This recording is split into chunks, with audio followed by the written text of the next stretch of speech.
Hello সুপ্রিয় দর্শক, সবাইকে মুক্ত পেশা কৃষি চ্যানেলের নতুন একটি প্রতিবেদনে স্বাগতম। আশা করি সকলে ভালো আছেন।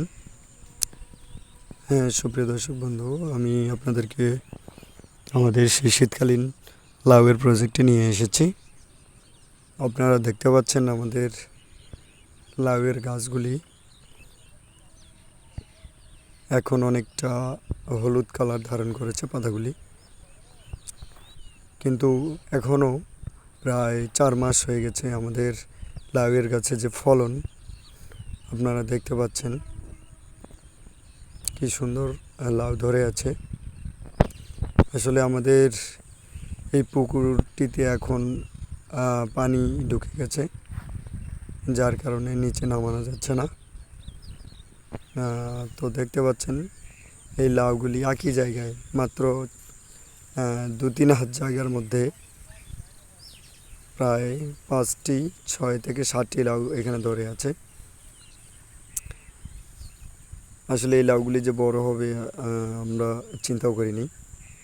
তবুও আসলে এখন লাউ গাছের তেমন একটা পরিচর্যা করা হচ্ছে না, কোনো ধরনের পরিচর্যা ছাড়াই আসলে এগুলি বড় হচ্ছে।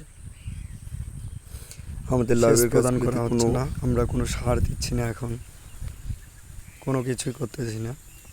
কারণটা হচ্ছে এই ক্ষেতটি মূলত হচ্ছে আমাদের পারিবারিক লাউ ক্ষেত। তো এখান থেকে আমরা আশা করিনি যে এত পরিমাণে ফলন হবে।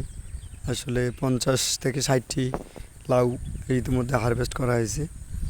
আসলে বাড়িতে লাউ খেতে খেতে খেতে খেতে মানে সবাই বিরক্ত হয়ে গেছে।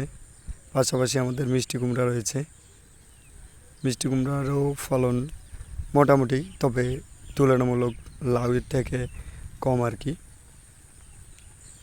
তো দেখতে পাচ্ছেন কিছু লাউয়ের জালি আবার নতুন করে হচ্ছে।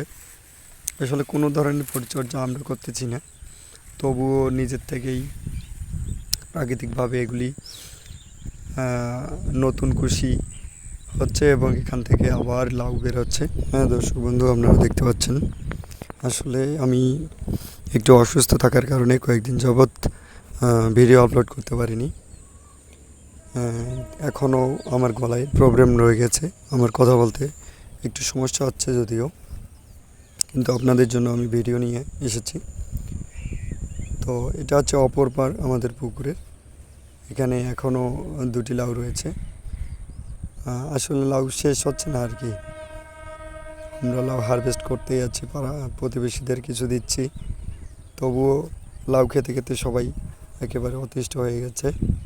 দেখুন আমাদের লাউ গাছের গোড়াগুলি আমরা এখন যেহেতু কোনো সেচ দিচ্ছি না, একেবারে সাদা হয়ে রয়েছে, লাউয়ের গোড়া একেবারে শুকায় গেছে। পাশাপাশি একেবারে যে সাইডের